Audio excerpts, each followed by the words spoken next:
Bulldozer action मामले में supreme court ने एक बार फिर से सख्त रुख अपनाया है। नमस्कार, मैं हूं हर्षिता और आप देख रहे हैं बेधड़क खबर। देश की सबसे बड़ी अदालत सर्वोच्च न्यायालय ने बुलडोजर एक्शन पर फिलहाल रोक लगा दी है। सुप्रीम कोर्ट के फैसले के बाद यूपी की राजनीति गर्म हो गई है। वहीं विपक्षी दलों ने योगी सरकार को आड़े हाथों ले लिया है। समाजवादी पार्टी में अध्यक्ष अखिलेश यादव ने कहा कि बुलडोजर लोगों को डराने के लिए था, वहीं विपक्ष की आवाज वो दबाने के लिए था। मैं धन्यवाद और बधाई दूंगा सुप्रीम कोर्ट के फैसले का, जिसने बुलडोजर को रोकने का काम किया है। उन्होंने कहा कि बुलडोजर अन्याय का प्रतीक हो सकता है, न्याय का नहीं। बता दें कि सुप्रीम कोर्ट की ओर से कहा गया है कि बिना हमारी अनुमति के एक्शन ना लिया जाए। अब इस मामले में अगली सुनवाई 1 अक्टूबर को होगी। दरअसल सुप्रीम कोर्ट ने मंगलवार को अगले आदेश तक देश भर में बुलडोजर कार्रवाई पर रोक लगा दी है। कोर्ट ने कहा कि अगली सुनवाई की तारीख 1 अक्टूबर तक न्यायालय की अनुमति के बिना कहीं भी संपत्ति को ध्वस्त नहीं किया जाएगा। हालांकि इतना जरूर कहा है कि यह आदेश सार्वजनिक सड़कों, फुटपाथों और किसी भी अनधिकृत निर्माण पर लागू नहीं होगा। सुप्रीम कोर्ट ने कहा कि अपराध में कथित संलिप्तता किसी भी संपत्ति को ध्वस्त करने का कोई आधार नहीं है। इसके अलावा कथित अपराध को न्यायालय में उचित कानूनी प्रक्रिया के माध्यम से साबित करना होगा, क्योंकि न्यायालय ऐसे विध्वंस की धमकियों से अनभिज्ञ नहीं हो सकता, जिसकी ऐसे राष्ट्र में कल्पना नहीं की जा सकती। जहां कानून सर्वोच्च नहीं, तो ऐसे कार्रवाई कानूनों पर बुलडोजर चलाने जैसा होगा। मामले में सुनवाई के दौरान जस्टिस के.वी. विश्वनाथन ने कहा कि यदि अवैध रूप से तोड़फोड़ का एक भी मामला है तो संविधान के मूल्यों के खिलाफ है। उन्होंने यह टिप्पणी तब की जब वरिष्ठ अधिवक्ता सी.यू. सिंह ने कहा कि पिछली सुनवाई के दौरान सुप्रीम कोर्ट द्वारा बुलडोजर एक्शन पर चिंता जताने के बाद तोड़फोड़ की जा रही है। उन्होंने कहा कि गत सप्ताह एक पक्ष पर पथराव का आरोप लगाया गया और उसी रात उसका घर गिरा दिया गया। हालांकि पीठ ने नरमी बरतने से इनकार करते हुए कहा कि अगर एक सप्ताह के लिए तोड़फोड़ रोक दी जाएगी तो आसमान नहीं गिर जाएगा।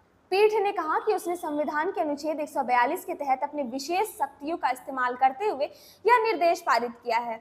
जस्टिस विश्वनाथन के सुनवाई के दौरान कहा कि अगर अवैध विध्वंस का एक भी उदाहरण है तो यह संविधान की भावनाओं के विरुद्ध है। आपको बता दें कि यूपी के एक मंत्री भी सुप्रीम कोर्ट के निशाने पर हैं। सुप्रीम कोर्ट ने देश भर में बुलडोजर कार्रवाई पर रोक लगाते हुए उत्तर प्रदेश के एक मंत्री की आलोचना की, जिन्होंने कथित तौर पर यह बयान दिया था कि बुलडोजर का उपयोग जारी रहेगा। मंत्री ने बयान सुप्रीम कोर्ट की पिछली सुनवाई के बाद दिया था। पीठ ने सॉलिसिटर जनरल से कहा कि आपने खुद कहा था कि किसी मामले में आरोपी होने के आधार पर घर नहीं गिराया जाना चाहिए।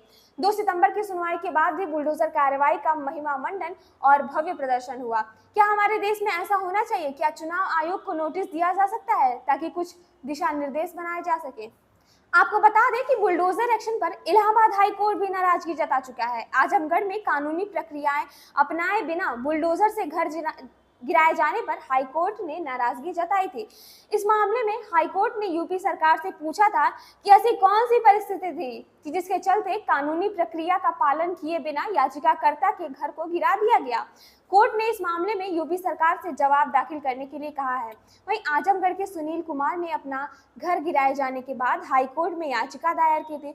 जमीन विवाद को लेकर आजमगढ़ के एडिशनल कलेक्टर ने 22 जुलाई को सुनील कुमार का घर गिराने का आदेश दिया था। वहीं सुनील का आरोप था कि उसका पक्ष जाने बिना ही उसके घर पर बुलडोजर की कार्रवाई कर दी गई।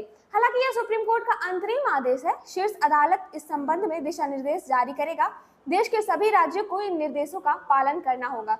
हालांकि ये भी माना जाता था कि बुलडोजर एक्शन के कारण अपराधियों के अंदर डर पैदा हुआ था। तो ये सवाल किया जा सकता है कि बुलडोजर एक्शन रुकने के बाद विपक्ष के अंदर इतनी खुशी क्यों है, और जो विपक्ष कुछ दिन पहले तक कोर्ट की अवमानना कर रहा था, वह अब सुप्रीम कोर्ट के फैसले पर इतना खुश क्यों है। तो सवाल तो कई उठते हैं।